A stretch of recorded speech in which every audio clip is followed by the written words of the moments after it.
जय परमेश्वर, जय परमेश्वर, जय परमेश्वर। परमेश्वर हमारी फरियाद सुनो और इन बनियों का पाप सुनाने में हमारी मदद करे, क्योंकि गरीबों का तालने वाला परमेश्वर होता है माँ प्रकृति, पिता परमेश्वर, ईश्वर परमात्मा मालिक। जय परमेश्वर।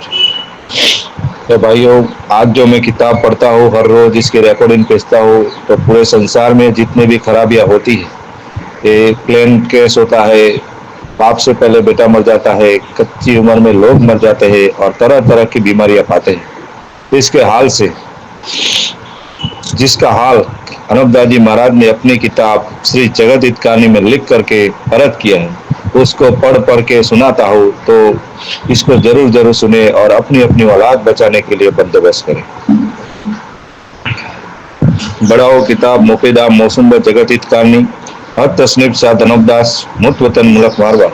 यह जगत हित कहानी जिसको श्री अनूपदास प्रिंटिंग प्रेस सावनी अरमपुरा में छाप के प्रसिद्ध की, तारीख 17 अप्रैल सन 1909, जय वैशाख बुद्धि 12 संवत 1965। जय परमेश्वर। श्री जगत हित कहानी इलतमास, यह किताब मैंने फायदा आम के वास्ते मेहनत तमाम और बहुत से रुपया खर्च करके तैयार की है। इस वास्ते सब सज्जनों से यह प्रार्थना है कि इस किताब को तमाम व कमाल व हरूफ बहरूफ व गौर तमाम पढ़े और सोचे समझे और इन बनियों के जाल से बचे। परमात्मा ने धन्यवाद ईश्वर परमात्मा मालिक।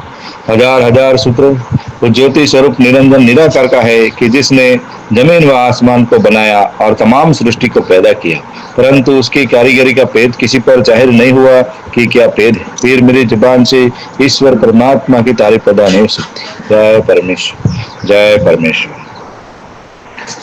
आज 3 पेज की रिकॉर्डिंग भेज रहा हूँ, उसको जरूर जरूर सुने और अपनी अपनी औलाद बचाने के लिए बंदोबस्त करें। जय परमेश्वर। Page number 220। जो कि तुम संसार के लोग सुनते हो और कहते हो कि स्वर्ग नरक में 84 कुंडिया राज लहू की है, सो वहां पर 84 लाख जीवादुन संसार को भुगतनी पड़ती है। यह बात संसार में प्रकट है। सो जून तो यह है कि जो अपने अपने कुल से पैदा होती है, सो मालिक ने तो इस तरह से रचना बनाई है, सो हम और तुम सभी देखते हैं। और जो कि तुम संसार के लोग कुल से 84 लाख कुंडिया बताते हो, वो बनियों के घर का राक्षसी पाप रावण, हरणाकशक, कंस, कारून बादशाह वगैरह की तरह से है। सो जिस तरह से कि रावण वगैरह ने राक्षसी पाप चलाया था और स्वर्ग नरक बुलाया था, बनाया था, उसी तरह से इन बनियों ने भी राक्षसी पाप का स्वर्ग नरक बनाया है। सो जबकि जीवादुन संसार के नाम से दुखी करते हैं, जब जाके संसार में बुरा होता है, सो सुनने में आता है। परंतु खेती पाती वाले और राजा बादशाह और रेबारी गुर्जर और कुम्हार वगैरह गधों के ऊपर और अनबोलों के ऊपर कमा के पेट भरते हैं। सो भी सुन लो कि जो अनबोले के वसीले से कमा के खाते हैं, इन कुलों को हम और तुम सभी देखते हैं। सो राजा बादशाह के घर में हाथी, घोड़ा, ऊंट, बैल वगैरह और गाय भैंस वगैरह काम में आती है, और खेती पाती वालों को बैल भैंसा काम में आता है और गाय भैंस खेती पाती वाले को दूध पिलाती है। और रेबारियों के घर में बकरी, भेड़ और ऊंटनियों के टोले, और कुम्हार बेलदरों के घर में गधा गधी काम में आते हैं। सो तो सातों आठों अनबोलों की कुलों और औलाद के ऊपर की जो संसार को कमा के देते हैं, सो हम और तुम सभी संसार के लोग देखते। सो सब संसार को 7-8 कुले कमा के देते, सो माए बाप के बराबर है। सो इनका गुण नहीं भूलना चाहिए, क्योंकि जिसके घर में हाथी, घोड़ा, ऊंट, बैल वगैरह है और पीठ के ऊपर या उठाकर फिरते हैं, इससे उनकी करनी ज्यादा है, इससे माए बाप के बराबर। और जिनके घर में बकरी और भेड़, ऊंट वगैरह है और कमा के देते हैं, उनके घर में यह बकरी वगैरह माए बाप के बराबर है। और जिनके घर में गधा गधी कमा के देते हैं, उनके घर में गधा गधी माए बाप के बराबर। और जिनके घर में बैल वगैरह खेती पाती करके कमा के देते हैं, उनके घर में बैल वगैरह माए बाप के बराबर है, क्योंकि वो तो बेचारे अनबोले हैं। वो कब बोलते हैं कि और कब कहते हैं कि हम दुखी है कि सुखी है। परंतु आज भी बंदा को समझना चाहिए कि जो कुल कमा के देती है वो सदा अपने बच्चों से ज्यादा है, क्योंकि बच्ची बच्ची को यह पालते हैं। सो 7-8 वलायतों में इन 7-8 कुलों के वसीले से कमा के खाते हैं। सो तमाम जहान में 7-8 कुले दुखी होती है। Page number 221। जय परमेश्वर। सो यह दुख अनबोलों के ऊपर जब से पड़ा है कि जब से यह बनिए काल पड़ाने लगे, जब से खेती पाती का पाप चला है। और सतयुग में काल वगैरह नहीं पड़ता था तो मेवा, मिष्ठान, रिजक, वनस्पति वगैरह अच्छी तरह से बगैर बोए हुए के कैसी पैदा हो जाता था, होता था। क्योंकि राक्षसी पाप नहीं चले तो सदा सजग ही है और जल की ही माया है। क्योंकि जिससे आप ही तरह तरह के मेवा, मिष्ठान, रिजक, वनस्पति वगैरह हो जाती। और जब से बनियों ने राक्षसी पाप चला है, जब से मेवा, मिष्ठान, रिजक, वनस्पति वगैरह को गाल देते हैं और गाल दिया है, जिससे अनबोलों के ऊपर यह खेती पाती का पाप चलाया है। सो बीज ले लेके बोते और जो बोवे नहीं तो खावे क्या, इससे बोते। और आगे बगैर बोए हुए के कुल चीजें पैदा होती थी कि जिससे अनबोलों को कोई दुखी नहीं करता था। फकत गाय और भैंस, बकरी का दूध काम में आता था और अनबोलों को बिल्कुल दुख नहीं था। और अब तो संसार के देखने में 8 कुले पेट भरने के खातिर से दुखी होती है और तमाम जहान में काम में 7-8 कुले सब बलायतों में काम में आती है। और इन बनियों के राक्षसी पाप में 84 लाख कुले काम में आती है। तो संसार में तो 7-8 कुले और जून दुखी होती है और इन बनियों के राक्षसी पाप में 84 लाख जून दुखी होती है। और जो कि तुम संसार के लोग यह कहते हो कि वहां पर स्वर्ग है और स्वर्ग नर्क में 84 लाख जून भुगतनी पड़ती है और जून भुगत के दुख पाना पड़ता है। सो इन बनियों के पाप में 84 लाख जून तड़पती। सो वो पाप ज्यादा है जिससे कि संसार में 7-8 जून दुखी होती, सो वो ज्यादा है। सो बात सोचनी चाहिए कि यह बनिया बेईमान दरिया के ऊपर पाप कराते हैं कि जिस तरह से रावण ने लंका दरियाओं के बीच में अलोप बनाई थी, उसी तरह से इन बनियों ने भी दरियाओं के ऊपर पाप करने की जगह अलोप बनाई है कि जहाँ सिवाय बनियों के और किसी जात का आदमी नहीं जा सकता है। और दुनिया में यह बात चला दी है कि वहां पर स्वर्ग नरक है। सो वहां तो बनियों के घर का पाप है जिसकी रावण के मुआफिक शोभा चलाए। और स्वर्ग नरक तो यह जमीन माता ही।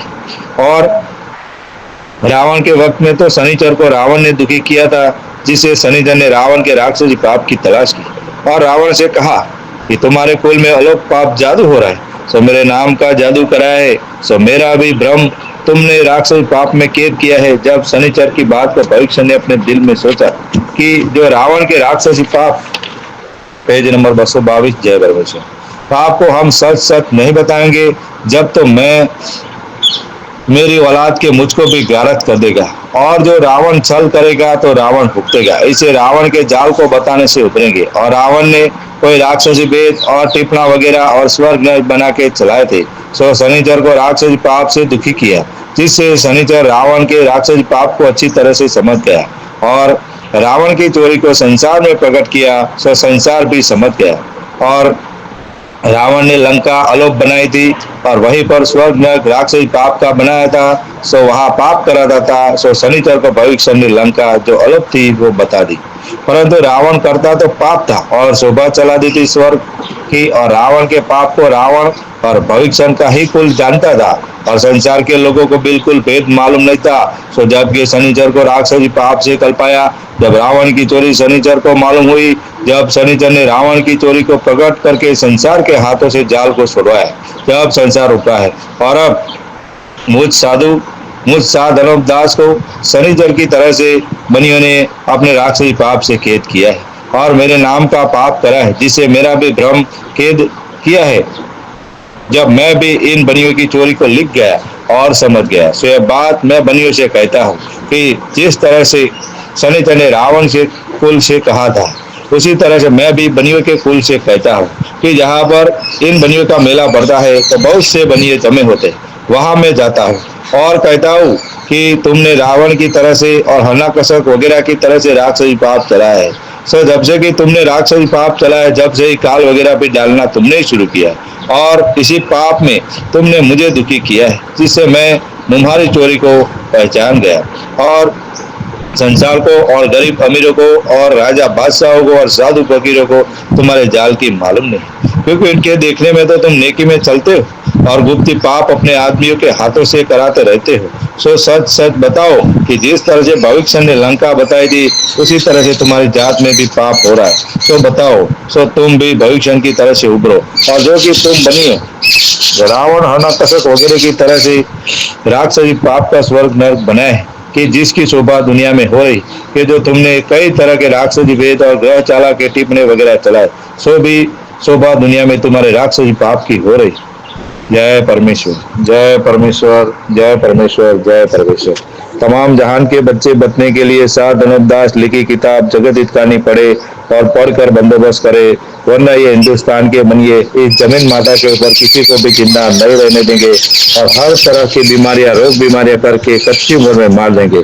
इससे मैं सात धनुर्दास हाथ जोड़ के अर्ज करता हूँ सभी संसार के भाइयों को कि ये भाइयों, ये सात धनुर्दास लिखी किताब पढ़ के बंदोबस्त करे। जिस भाई को पढ़ना नहीं आता है वो रिकॉर्डिंग देखकर उसको जरूर जरूर सुने और अपनी अपनी औलाद बचाने के लिए बंदोबस्त करे।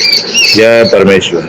जिस भाई को किताब चाहिए तो संपर्क नंबर बोल रहा हूँ, मोबाइल नंबर 890655 एक बार फिर से मोबाइल नंबर बोल रहा हूँ, 890655 जिस भाई को किताब चाहिए तो इस संपर्क नंबर पे निःशुल्क किताब प्राप्त करे। जय परमेश्वर, जय परमेश्वर, जय परमेश्वर।